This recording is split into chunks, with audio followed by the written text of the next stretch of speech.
Maharashtra today 24 news सत्य परिस्थितीचा सविस्तर आढावा। परभणीतील स्विमिंग पूलमध्ये बुडून एका व्यक्तीचा संशयास्पद मृत्यू। तब्बल 3 तासानंतर मृतदेह बाहेर काढण्यात आला। असलम खानचा स्विमिंग पूलमध्ये बुडून मृत्यू कसा झाला? एक निष्णात पोहणारा माणूस बुडून मरण पावला। शेवटी कसे, कोण आणि कोण जबाबदार? महापालिकेच्या जलतरण तलावासाठी निविदा प्रक्रिया काय आहेत? नियम, निविदाधारकाने स्विमिंग पूलचे नियम पाळले होते का?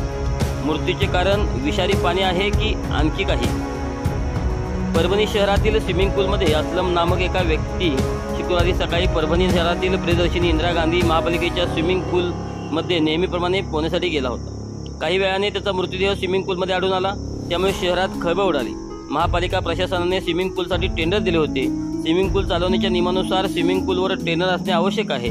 ट्रेनर घटनास्थळी उपस्थित होता की नाही हा एक महत्त्वाचा प्रश्न आहे।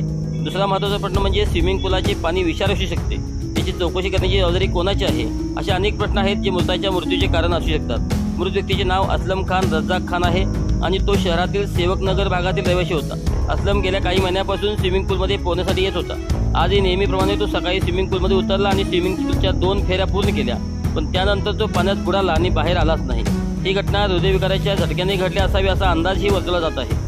घटनेनंतर त्याचा मृतदेह बाहेर काढून पुढील तपासणीसाठी सरकारी रुग्णालयात पाठवण्यात आला आहे। यावेळी तिथे नागरिकांची मोठी गर्दी झाली होती। महाराष्ट्र टुडे मराठीसाठी ब्युरो रिपोर्ट मेहबूब शेख सोबत विशाल गायकवाड, परभणी।